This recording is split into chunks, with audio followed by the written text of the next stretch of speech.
Pai, prometo que volto antes das 8. Essas foram as últimas palavras que deputado federal Antônio Cavalcante ouviu de seu filho Rodrigo, em 15 de março de 1990.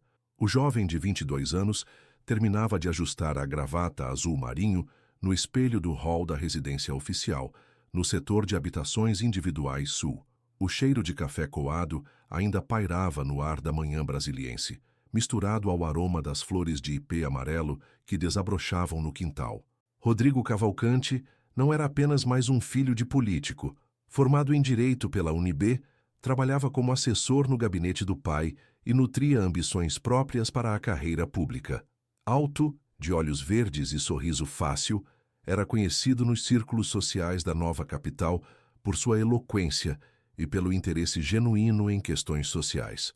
Naquele março de 1990, o país vivia a euforia dos primeiros meses do governo Collor, e Rodrigo demonstrava particular interesse nas discussões sobre a modernização do Estado. A casa da família Cavalcante ficava numa das quadras mais nobres do Lago Sul, uma construção de 2 andares, com jardins amplos e uma piscina que raramente era usada. A mãe de Rodrigo, Dona Beatriz, havia falecido 3 anos antes, deixando pai e filho numa rotina silenciosa, pontuada apenas pelas conversas sobre política durante o jantar. Naquela quinta-feira, Rodrigo havia almoçado com o pai no restaurante do Congresso Nacional. Conversaram sobre um projeto de lei que tramitava na Comissão de Direitos Humanos. Rodrigo defendia uma abordagem mais progressista, enquanto o deputado mantinha sua posição conservadora habitual. Não houve discussão acalorada, apenas o diálogo respeitoso que sempre caracterizou a relação entre eles. Vou encontrar uns colegas da universidade no shopping, havia dito Rodrigo ao se despedir. Depois passamos no cinema. Estão passando aquele filme do Pacino, Scarface. O deputado acenou distraidamente, absorvido na leitura de um relatório.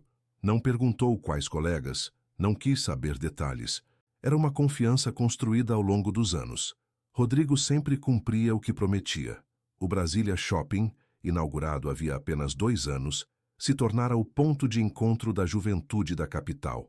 Suas galerias climatizadas ofereciam um alívio do calor seco do Cerrado, e os fins de tarde sempre reuniam grupos de jovens universitários em volta da praça de alimentação.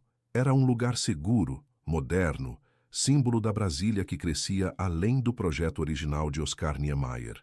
Naquela tarde, Rodrigo usava uma camisa branca de algodão, calça jeans escura e sapatos sociais marrons, uma combinação que refletia sua personalidade, formal, mas descontraída. No bolso da camisa, carregava sempre uma agenda de couro preto, onde anotava compromissos e reflexões pessoais. No pulso, um relógio Seiko dourado, presente de formatura. As testemunhas o viram pela última vez por volta das 16h30, caminhando em direção ao estacionamento do shopping. Estava sozinho. Alguns colegas relataram que ele havia recebido uma ligação no telefone público próximo à praça de alimentação. Mas ninguém conseguiu ouvir o conteúdo da conversa. Rodrigo parecia levemente tenso após a ligação, mas não demonstrou preocupação excessiva. O Fiat Tempra azul metálico de Rodrigo foi encontrado no estacionamento 3 dias depois, trancado e sem sinais de violência. As chaves estavam no contato. Na frente do passageiro, havia um mapa rodoviário do Distrito Federal aberto na página que mostrava as saídas para Goiânia. No banco de trás, uma pasta com documentos do trabalho e um exemplar do livro O Príncipe, de Maquiavel, com várias páginas marcadas a lápis. Quando o relógio da Catedral de Brasília badalou 8 horas da noite e Rodrigo não havia retornado, o deputado Cavalcante sentiu pela primeira vez em anos uma inquietação que não conseguia nomear. Ligou para a casa de alguns amigos do filho, mas ninguém havia o visto após o meio da tarde. Às 22h, fez o primeiro boletim de ocorrência. Era o início de um mistério que atravessaria 2 décadas e mudaria para sempre a paisagem política de Brasília. O Cerrado de Março é implacável. O sol escaldante do Planalto Central castiga qualquer um que se aventure pelas extensas áreas abertas que cercam Brasília. E foi sob essa luz inclemente que começaram as primeiras buscas por Rodrigo Cavalcante. O deputado havia mobilizado todos os contatos que tinha na Polícia Civil e na Polícia Militar, mas a vastidão da região tornava qualquer rastreamento um desafio hercúleo. Delegado Marcos Pereira, veterano da Polícia Civil do Distrito Federal, assumiu pessoalmente o caso. Homem de poucas palavras e método rigoroso, ele havia investigado casos complexos durante os anos finais da ditadura militar e sabia que desaparecimentos envolvendo figuras públicas sempre carregavam camadas ocultas de complexidade. Em Brasília, nada é apenas o que parece ser, costumava dizer aos investigadores mais jovens. As primeiras 48 horas foram cruciais e frustrantes. Os colegas de universidade de Rodrigo foram interrogados um por um. Todos confirmaram que ele havia mencionado o encontro no shopping, mas ninguém estava certo sobre o horário exato ou sobre quem mais participaria. A investigação revelou que, na verdade, não havia encontro marcado. Rodrigo havia criado essa versão para o pai por razões que permaneciam obscuras. Maria Helena Duarte, funcionária da lanchonete do shopping, foi uma das últimas pessoas a ver Rodrigo com vida. Ele pediu um guaraná e ficou olhando para a entrada principal, como se estivesse esperando alguém, relatou ela aos investigadores. Parecia nervoso, continuava olhando o relógio. Quando tocou aquele telefone público, ele atendeu na primeira chamada, como se já estivesse esperando. A família Cavalcante havia construído sua fortuna política sobre uma reputação de integridade. Antônio Cavalcante era conhecido no Congresso como um homem austero, católico praticante e defensor ferrenho dos valores tradicionais. Vinha do interior de Minas Gerais e chegara a Brasília no final dos anos 70, construindo uma carreira sólida na Comissão de Agricultura. Não tinha inimigos declarados, mas também não cultivava amizades próximas. Conforme os dias se transformaram em semanas, a pressão sobre o delegado Pereira crescia exponencialmente. A imprensa nacional havia descoberto o caso, e jornalistas de São Paulo e Rio de Janeiro desembarcavam diariamente no aeroporto de Brasília em busca de novos ângulos da história. O deputado Cavalcante, homem reservado por natureza, se via forçado a dar entrevistas coletivas onde repetia sempre a mesma súplica: só queremos nosso filho de volta. A investigação expandiu-se para além das fronteiras do Distrito Federal. Equipes da Polícia Rodoviária Federal foram mobilizadas para revistar postos de gasolina e restaurantes ao longo das principais rodovias que cortam o Centro-Oeste. O rosto de Rodrigo estampou cartazes em cidades como Anápolis, Goiânia e Formosa. Dezenas de supostas pistas chegavam diariamente à delegacia. Motoristas de caminhão juravam tê-lo visto pedindo carona na BR-040. Comerciantes de Lusiânia afirmavam que um jovem com características semelhantes havia comprado mantimentos em seus estabelecimentos. Todas as pistas se revelaram falsas. O aspecto mais intrigante do caso emergiu durante a análise dos registros telefônicos. Rodrigo havia recebido 3 ligações nos 5 dias que antecederam o desaparecimento, todas de um número que não constava na lista telefônica. Quando os investigadores rastrearam a origem das chamadas, descobriram que partiam de um orelhão localizado na rodoviária do plano piloto. As gravações das câmeras de segurança daquele período já haviam sido reutilizadas, impossibilitando a identificação de quem fazia as ligações. 6 meses após o desaparecimento, o deputado Cavalcante havia emagrecido 15 quilos.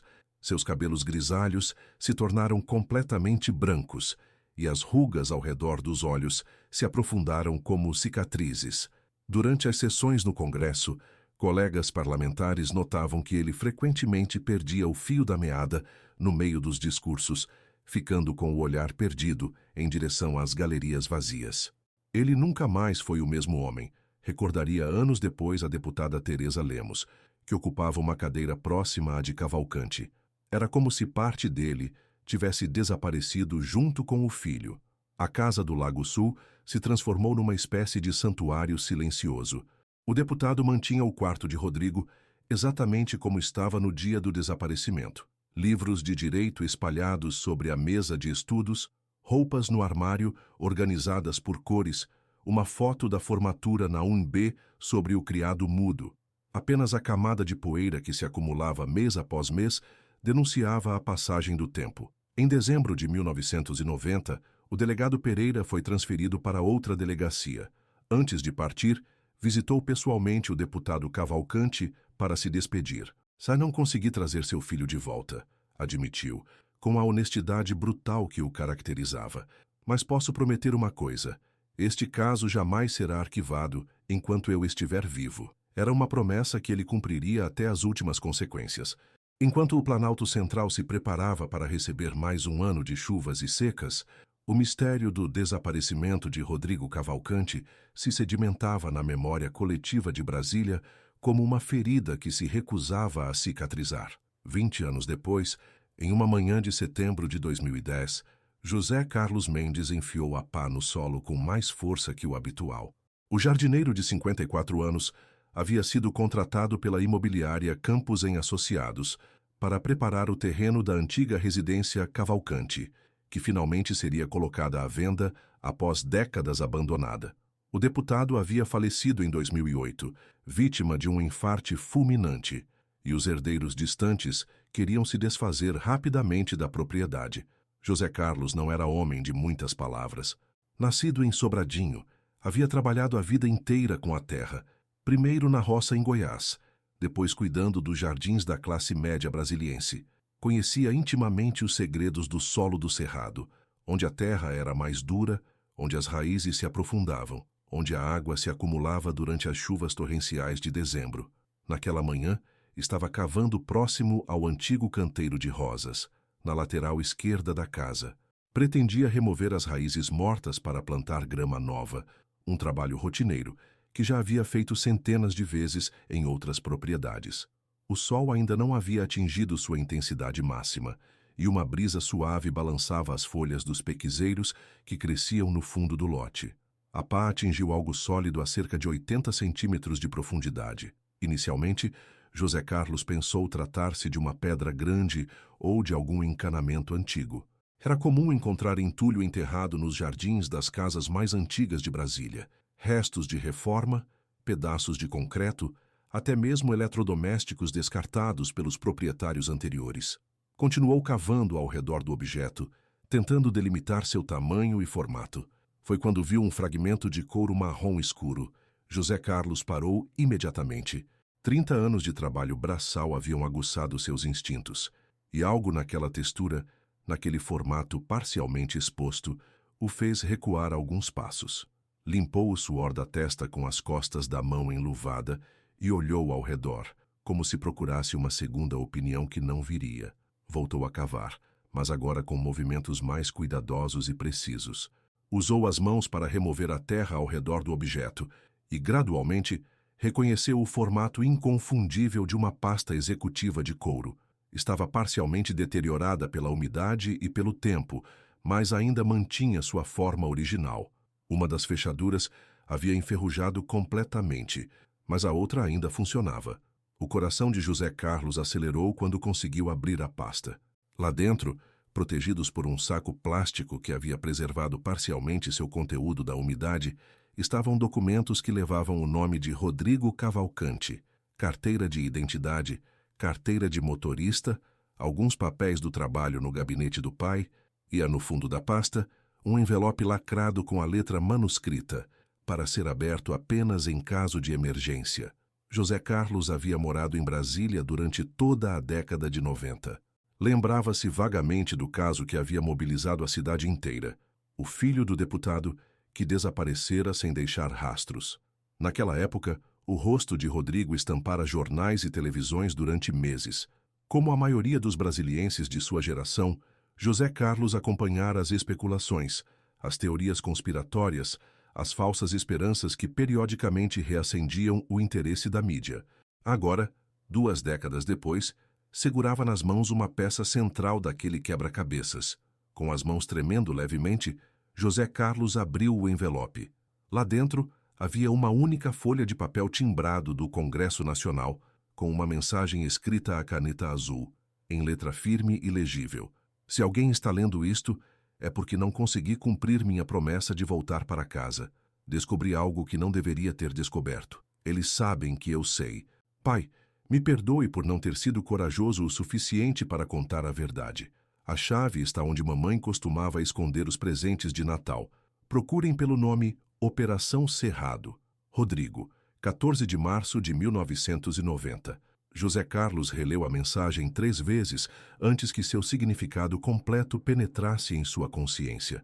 Aquela carta havia sido escrita um dia antes do desaparecimento. Rodrigo sabia que estava em perigo.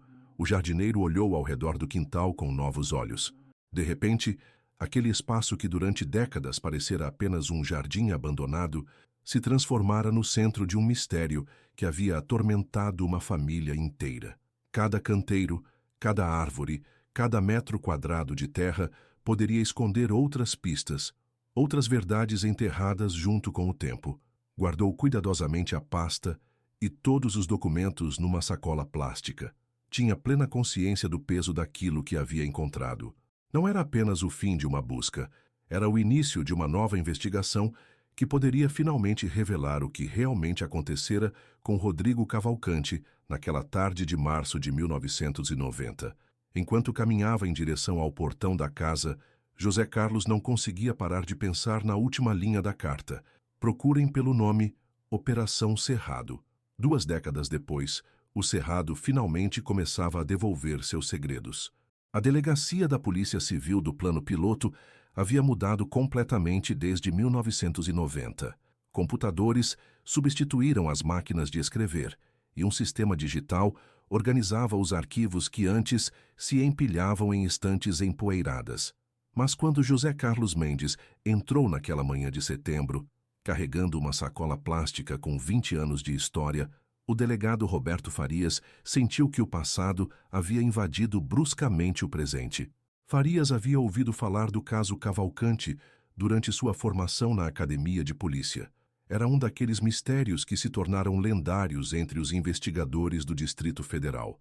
O tipo de caso que define carreiras e assombra aposentadorias. Quando José Carlos espalhou o conteúdo da pasta sobre sua mesa, o delegado compreendeu imediatamente que estava diante da peça que faltava no quebra-cabeças mais famoso de Brasília. A carta de Rodrigo foi periciada e considerada autêntica. A análise grafológica confirmou a autoria, e os documentos encontrados junto dela eram inquestionavelmente legítimos.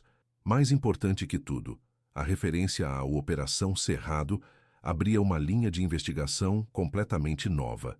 O delegado Farias designou uma equipe especial para pesquisar nos arquivos do Congresso Nacional, do Ministério da Agricultura e de órgãos federais qualquer menção a uma operação com esse nome no período entre 1989 e 1990.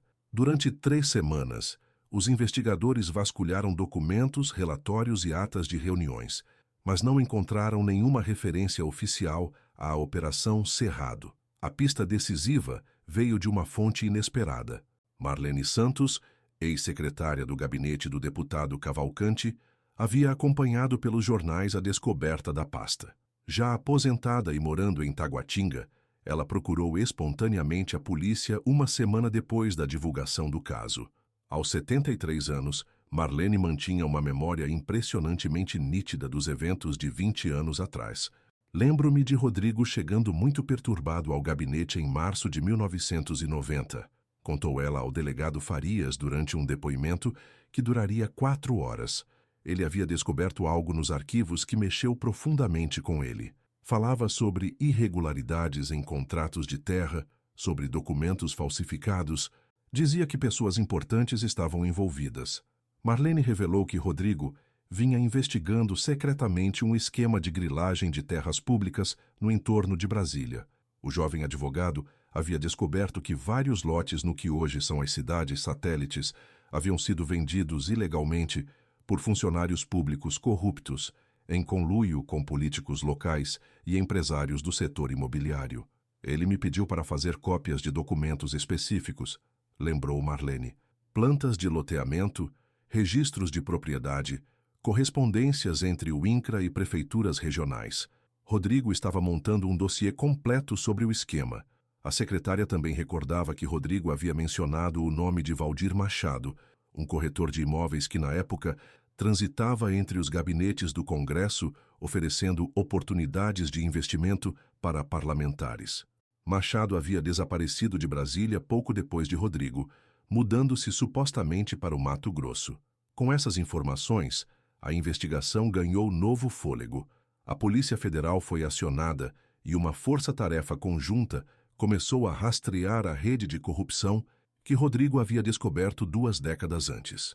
Os arquivos do INCRA revelaram centenas de transferências irregulares de propriedades públicas entre 1988 e 1991, sempre com a participação de intermediários que posteriormente se tornaram prósperos empresários do setor imobiliário. O nome de Valdir Machado apareceu em dezenas de documentos. 2 semanas depois, Valdir foi localizado em Cuiabá, onde vivia sob o nome falso de Valdeci Macedo. Aos 67 anos, o ex-corretor havia construído uma pequena fortuna com a criação de gado, mas nunca conseguira se livrar completamente do medo que o perseguia desde março de 1990. Quando os investigadores bateram à porta de sua fazenda, Valdir não demonstrou surpresa. Sabia que este dia chegaria. Disse simplesmente ao delegado Farias: 20 anos são muito tempo para carregar um peso como este. A confissão de Valdir Machado foi fragmentada, entrecortada por pausas longas e lágrimas que ele tentava conter.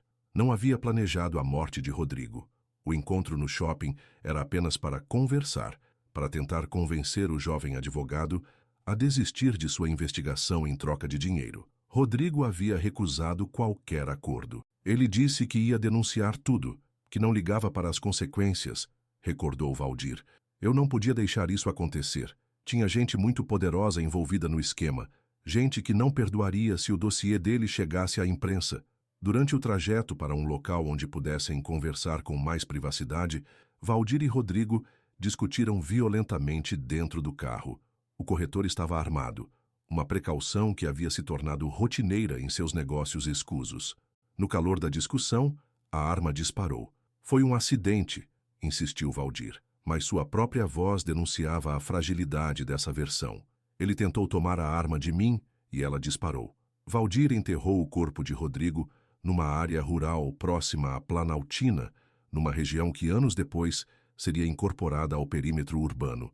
Voltou ao shopping, pegou o carro de Rodrigo e o abandonou no estacionamento, criando a ilusão de que o jovem havia desaparecido voluntariamente. A pasta com os documentos comprometedores foi enterrada no quintal da casa Cavalcante durante uma visita de pêsames que Valdir fez ao deputado na semana seguinte ao desaparecimento. Pensei que ninguém nunca cavaria naquele lugar, admitiu.